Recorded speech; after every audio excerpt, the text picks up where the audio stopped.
Assalamualaikum Milanisti, bagaimana kabarnya? Semoga baik-baik aja ya. Kunjungi website kita di maksimalmilan.blogspot.com. Jangan lupa subscribe dan nyalakan lonceng notifikasi untuk terus mendapatkan berita terbaru seputar AC Milan, khusus Milanisti. Santiago Gimenez masih berlatih sendirian di Milanello meskipun dia sudah bisa ikut bersama rekan setimnya saat pertandingan AC Milan melawan Atalanta. Gimenez harus ditarik keluar saat dia mengalami benturan keras dengan David De Gea yang menyebabkan cedera pada pinggulnya. Namun saat ini striker Meksiko itu terlihat sudah menjalani latihan meskipun masih berlatih secara terpisah. Milan News melaporkan bahwa Gimenez melakukan latihan secara individu di Milanello demi menjaga sang pemain dapat pulih sepenuhnya. Kabar ini memberikan harapan dia dapat tersedia saat pertandingan akhir pekan ini melawan Atalanta. Meskipun telah berlatih, dia tetap akan berada dalam pengawasan karena harapannya adalah dia dapat berlatih bersama rekan setimnya dalam beberapa hari ke depan dan akan menjadi bagian dari persiapan taktik Sergio Conceição.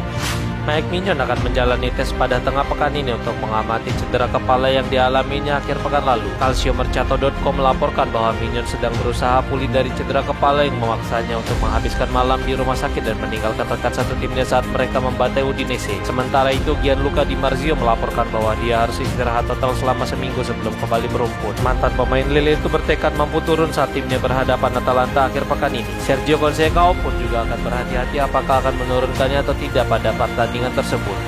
AC Milan akan mendapatkan dana segar dari penjualan Ismail Bennacer musim panas ini menurut sebuah laporan. Menurut Sky Swiss, Marseille diyakini telah memutuskan untuk menebus Bennacer setelah masa pinjamannya berakhir pada musim panas mendatang. Tim Ligue 1 itu akan mengeluarkan mahar sebesar 12 juta euro untuk menyegel kesepakatan ini dengan Rossoneri. Staf pelatih Marseille puas dengan performa Bennacer yang telah mengumpulkan hingga 61% menit bermain di Ligue 1 hingga saat ini. Pasukan Roberto De Zerbi itu masih dalam perlombaan untuk lolos ke Liga Champions musim depan. Namun Marseille akan menunggu waktu yang tepat untuk mengirim pesan resmi kepada Rossoneri mengenai Bennacer. Jika benar ditebus, maka Bennacer akan menandatangani kontrak hingga Juni 2028 bersama Marseille. Penjualan ini akan menjadi keuntungan bagi Milan karena dia didatangkan dari Empoli dengan biaya yang kurang lebih mirip pada tahun 2019.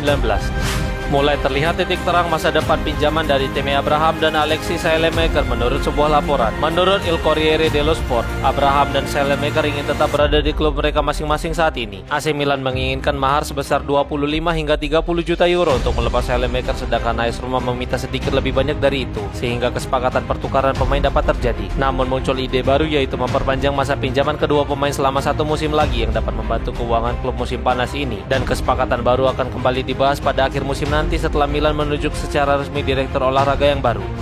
AC Milan dikaitkan dengan gelandang Mikel Jaurigize dari Atletico Bilbao untuk musim panas mendatang menurut sebuah laporan. Diario AS melaporkan komentar dari Ernesto Valverde setelah penampilan gemilang Jaurigize melawan Rayo Vallecano. Dia menjadi pemain kunci bagi kami berkat kerja keras dan usahanya. Dia bermain 90 menit dan dia adalah salah satu pemain terpenting yang kami miliki di tim saat ini, ungkap Valverde. Untuk saat ini, pihak Jaurigize telah menolak semua pendekatan yang datang untuknya dalam beberapa bulan terakhir, termasuk Milan. Rossoneri telah mencoba membujuknya pada musim dingin lalu dan mereka juga siap menebus biaya pelepasannya, tetapi usaha mereka gagal. Jika Milan mendapatkannya pada musim panas mendatang, maka dia akan berperan sebagai nomor 6 karena saat ini Milan masih kehilangan peran tersebut di tim.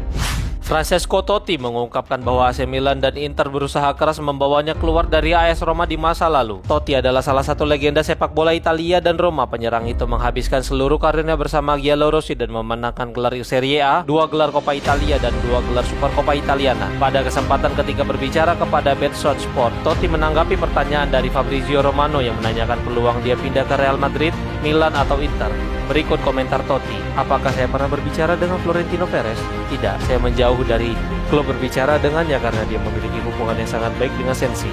Dia tidak ingin menjual saya kepada siapapun. Dia akan melakukan apa saja untuk mempertahankan saya. Dalam masa pemerintahannya, dia tidak akan pernah menerima tawaran apapun untuk saya.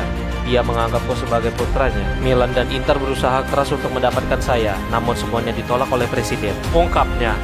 Beberapa sumber telah mengonfirmasi bahwa Giorgio Furlani dan Iglitare telah melakukan pertemuan di Roma tengah pekan ini dan kemungkinan dia akan menjadi direktur olahraga yang baru. Menurut Gianluca Di Marzio, Tare telah bertemu dengan Furlani dan mereka melakukan percakapan lebih dari 4 jam di Roma. Dilaporkan bahwa pertemuan itu berjalan sangat positif meskipun belum ada kesepakatan apapun, tetapi para pihak telah memiliki hubungan yang sangat baik. La Gazzetta dello Sport melaporkan bahwa kesepakatan akan segera tiba dalam waktu dekat. Dalam diskusi pertama ini belum ada pembicaraan kontrak dengan Tare hingga Cardinale juga ikut bergabung dalam diskusi. Tare adalah satu-satunya kandidat yang tidak terikat kontrak dengan tim manapun sehingga dia akan dapat segera mulai merencanakan pergerakan di musim depan. Dia juga dapat segera mulai mencari pelatih baru hingga rencana Mercato untuk musim panas mendatang. Riccardo Orsolini menjadi bagian kesuksesan besar Bolonya dan dia berniat segera mendapat panggilan dari Luciano Spalletti. Diario AS melaporkan bahwa Orsolini sedang menikmati musim terbaiknya di Serie A dan klubnya masih dalam perburuan tempat Liga Champions. Selain itu, mereka juga hampir mengamankan final Coppa Italia. Meskipun memiliki musim yang luar biasa, Orsolini tetap tidak mendapat panggilan dari Spalletti untuk membela timnas Italia. Dia terakhir kali membela Azzurri musim panas lalu ketika dia dimasukkan ke dalam skuad Piala Eropa, tetapi dia tidak masuk dalam skuad yang melaju ke partai final. Keputusan Spalletti mengubah formasi menjadi 3-5-2 telah membuatnya semakin sulit mendapat tempat di atas lapangan. Orsolini telah menjadi pemain Italia yang mencetak 32 gol dalam 3 musim terakhir di Serie A, tetapi hal itu sepertinya tidak cukup bagi Spalletti sehingga kepindahan ke Milan atau Napoli akan memuluskan jalan sang pemain ke timnas Italia.